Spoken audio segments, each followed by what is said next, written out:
Assalamualaikum warahmatullahi wabarakatuh. Perkenalkan, nama saya Aida Himaya. Saya dari Fakultas Tarbiyah dan Keguruan, Prodi Pendidikan Bahasa Arab semester 3 kelas 3A. Di sini saya akan menjelaskan mereview beberapa jurnal mengenai akhlak tasawuf dan pendidikan karakter untuk memenuhi tugas mata kuliah akhlak tasawuf yang diampu oleh Bapak Syamsuddin MPD.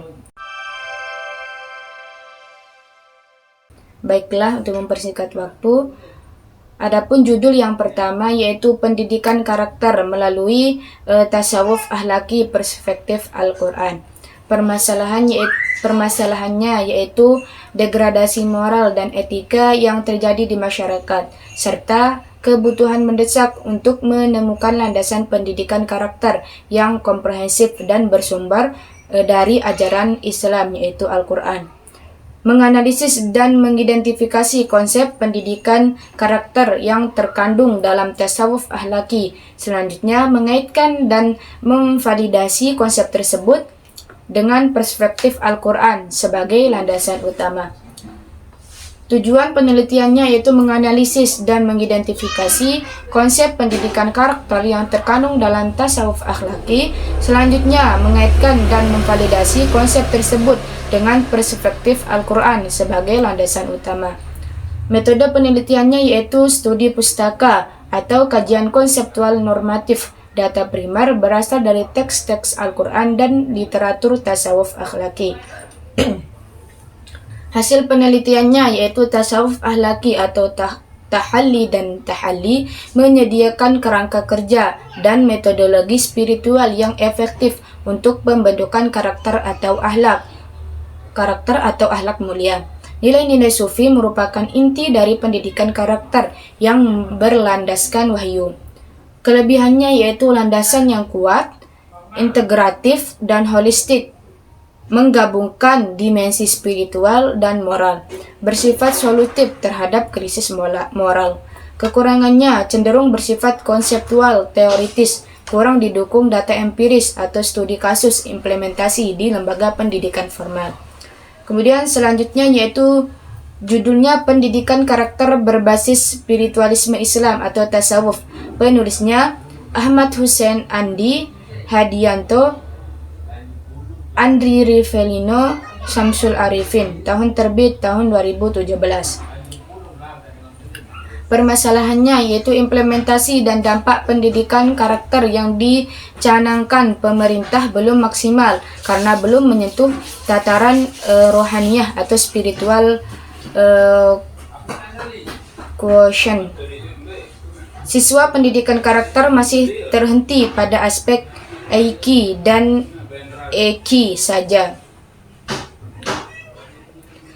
Kemudian tujuannya yaitu menghasilkan model pendidikan karakter berbasis spiritualisme Islam atau tasawuf, penelitian dan pengembangan abstrak. Penelitian ini bertujuan menghasilkan model. Metode penelitiannya yaitu penelitian dan pengembangan berdasarkan abstrak. Penelitian ini bertujuan menghasilkan model. Hasil penelitiannya yaitu visi model ini adalah membebaskan peserta didik dari paradigma materialisme dan sekularisme. Misinya adalah mendidik siswa agar memiliki 3 karakter utama, yaitu kebijaksanaan, keberanian, dan ifah, melalui latihan jiwa, riyadhah, dan tahapan maqamat wa ahwal yang bertujuan membentuk manusia nafs mutmainnah. Kelebihannya mengatasi kelemahan pendidikan karakter konvensional dengan fokus pada dimensi spiritual atau SQ, menawarkan model yang terstruktur dan komprehensif. Kekurangannya sebagai penelitian R dan Q, pengembangan model dibutuhkan uji efektivitas model yang mendalam. Hasilnya lebih bersifat konseptual modern daripada hasil studi kasus implementasi yang sudah berjalan.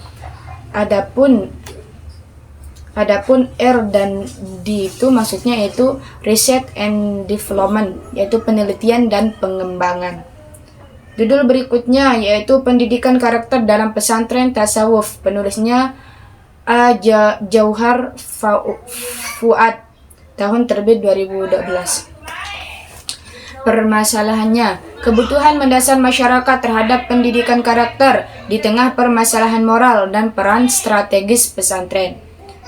Tujuan penelitiannya mendeskripsikan dan menganalisis peran pesantren tasawuf sebagai lembaga yang tepat dalam mengimplementasikan sikap pendidikan karakter. Metode penelitiannya kajian konseptual atau deskriptif analisis berdasarkan analisis peran dan fungsi pesantren tasawuf. Hasil penelitiannya, pesantren tasawuf melalui pengajaran berbagai ritual dan zikir menjadi tempat yang sangat efektif untuk membentuk karakter anak. Amalan tasawuf seperti muraqabah dan tazkiyah an-nafs membekali santri agar selalu ingat kepada Allah yang pada gilirannya membentuk pribadi yang baik dan berakhlak mulia.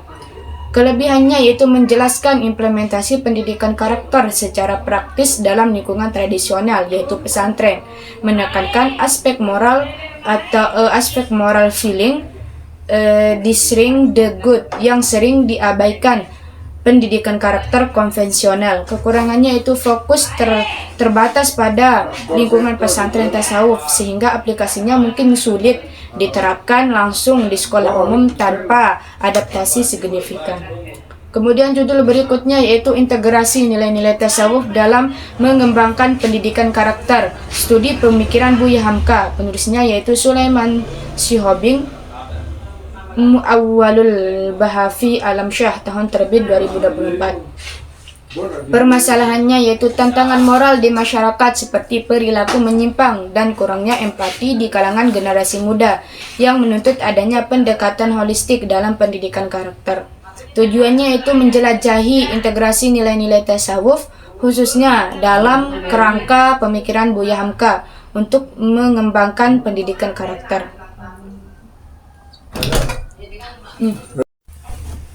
Metode penelitiannya yaitu studi kepustakaan atau kajian tokoh filosofis. Penelitian ini mengidentifikasi relevansi pemikiran Hamka. Hasil penelitiannya yaitu pemikiran tasawuf Buya Hamka menawarkan pendekatan holistik yang relevan untuk menanggulangi tantangan moral. Nilai-nilai tasawuf seperti sabar, syukur, tawakal, kejujuran, dan empati yang ditekankan oleh Buya Hamka tidak hanya memperbaiki hubungan individu dengan Tuhannya, tetapi juga memperkuat hubungan sosial antara sesama manusia. Kelebihannya yaitu fokus pada pemikiran tokoh modernitas yaitu Buya Hamka, membuat konsep tasawuf lebih relevan dan mudah diterima dalam konteks pendidikan kontemporer, mengintegrasikan aspek spiritualitas dalam pengembangan kepribadian yang utuh. Kekurangannya, analisis hanya terikat pada satu tokoh, kurang membahas verifikasi nilai tasawuf dari aliran atau tokoh lain, bersifat konseptual bukan implementasi lapangan. Judul berikutnya yaitu Tasawuf dan Pendidikan Karakter, implementasi nilai-nilai sufistik Kitab Tanwirul Qulub di MA Madhurul Huda Bugal Jepara. Permasalahannya yaitu degradasi moral yang terjadi di masyarakat yang menunjukkan perlunya pendidikan karakter berbasis spiritual serta bagaimana mengimplementasikan sikap nilai-nilai sufistik dari kitab klasik agar relevan. Tujuan penelitiannya yaitu menganalisis ajaran tasawuf dalam kitab Tanwirul Qulub Syekh Muhammad Amin Al-Qurdi dan mendeskripsikan implementasinya sebagai pendidikan karakter di MA Madhurul Huda Bugal Jepara. Metode penelitiannya yaitu studi kasus kualitatif pada MA tertentu dengan analisis teks pada kitab Tanwirul Qulub. Hasil penelitiannya itu terdapat sekitar 34 nilai-nilai sufistik dalam kitab tersebut yang menekankan tasfiyatul qalb atau pembersihan hati dan al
tasawuf di pondok pesantren tersebut untuk membentuk karakter santri dalam menghadapi era globalisasi.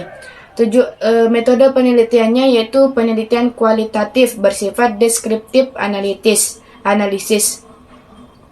menggunakan observasi, wawancara untuk mendapatkan fakta di lapangan. Hasil penelitiannya, penanaman nilai-nilai tasawuf seperti taubat, zuhur, wara', sabar, dan ikhlas sangat diperlukan di samping pengajaran Al-Quran dan kitab klasik. Nilai-nilai ini diajarkan dan dipraktikkan untuk membentuk santri yang memiliki adabin sasanin atau adab yang baik dan abdan syakuron, hamba yang bersyukur. Kelebihannya yaitu studi lapangannya kuat, memberikan bukti empiris mengenai peran tasawuf di pesantren dalam menangkal dampak negatif globalisasi, misalkan penggunaan HP yang dibatasi. Kekurangannya yaitu temuan dan implementasi sangat spesifik pada satu pondok pesantren, sulit untuk menjamin keberhasilan model yang sama di pesantren atau sekolah lain. Judul berikutnya, pembelajaran pendidikan karakter dalam paradigma tasawuf akhlaki, perspektif Al-Quran. Penulisnya yaitu Muhammad Sirajuddin Khalili dan Abdul Haris, tahun terbit tahun 2022. Permasalahannya, krisis moral yang terus terjadi yang menuntut adanya solusi pengembangan aspek akhlak melalui pendekatan spiritual, khususnya tasawuf akhlaki. Tujuannya yaitu memahami kembali tasawuf akhlaki dan perspektif Al-Quran dan menganalisis kontribusi pengamalan maqamat atau stasiun spiritual dalam tasawuf akhlaki terhadap pembentukan karakter. Metode penelitiannya yaitu penelitian kualitatif melalui riset kepustakaan dengan menggunakan metode tafsir al-mawdu'i atau tematik. Hasil penelitiannya yaitu pengamalan maqamat tasawuf akhlaki berkontribusi signifikan terhadap pendidikan karakter. Contohnya, maqam tobat pendidikan karakter, komitmen, contohnya maqam tobat pendidikan karakter, komitmen, maqam sabar pendidikan pengendalian diri, maqam zuhud mencegah karakter mencintai dunia, dan maqam syukur mendidik karakter peduli sosial.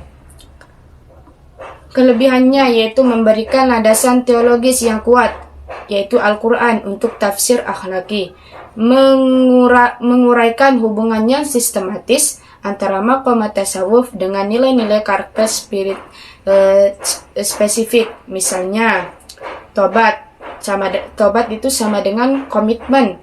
Kekurangannya yaitu bersifat sangat konseptual dan normatif. Kajian teks atau literatur, model kontribusi maqamat memerlukan pembuktian empiris di kelas atau lembaga pendidikan.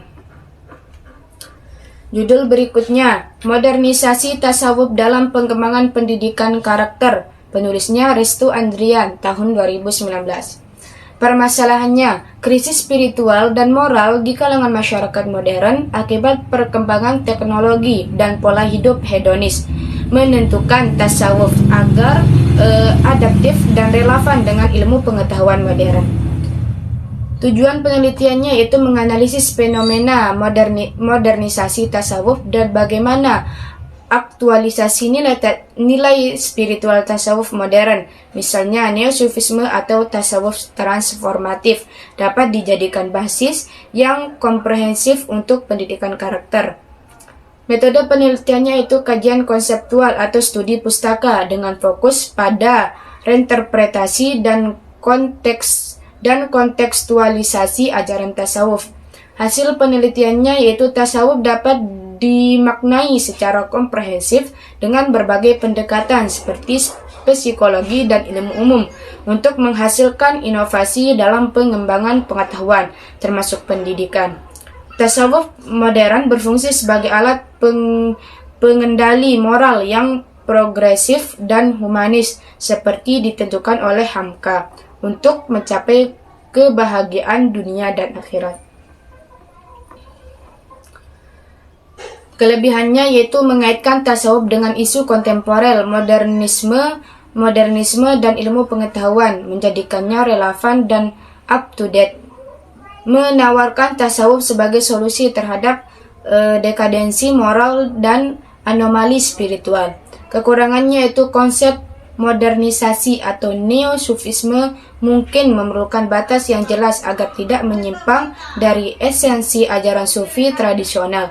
Hasilnya lebih bersifat ideologis atau konseptual daripada data implementasi. Judul berikutnya yaitu integrasi tasawuf dalam pendidikan karakter, analisis filosofis, spiritual, dan moral penulisnya yaitu Nur Aini Puspitasari dan Syaiful Mustafa tahun 2024. Permasalahannya yaitu nilai-nilai moral dan spiritual sering terabaikan di tengah pesatnya perkembangan teknologi dan informasi, menciptakan celah yang perlu diisi oleh dimensi spiritual yang mendalam dalam pendidikan karakter.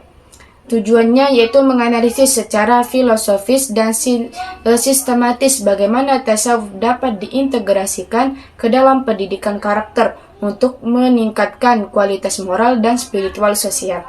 Metode penelitiannya yaitu kajian filosofis dan studi pustaka, berfokus pada prinsip-prinsip tasawuf seperti ketulusan, pengendalian diri, dan akhlak. Hasil penelitiannya yaitu tasawuf menawarkan perspektif yang unik untuk membangun karakter yang kuat melalui fokus pada akhlak dan perilaku yang baik, tidak hanya hubungan individu dengan Tuhan. Prinsip-prinsip tasawuf seperti ketulusan dan pengendalian diri adalah kunci yang dapat diterapkan dalam praktek pendidikan karakter untuk mengatasi tantangan moral generasi muda.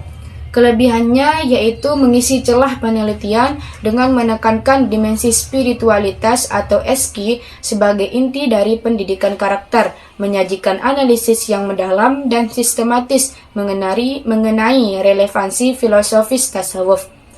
Kekurangannya yaitu jurnal ini adalah analisis filosofis atau konseptual, perlu adanya penelitian tindak lanjut yang bersifat empiris untuk menguji efektivitas integrasi ini dalam kurikulum sekolah. Mungkin hanya itu yang dapat saya sampaikan. Semoga bermanfaat dan mohon maaf apabila ada kekurangan atau kata-kata dan tindakan yang kurang berkenan. Wassalamualaikum warahmatullahi wabarakatuh.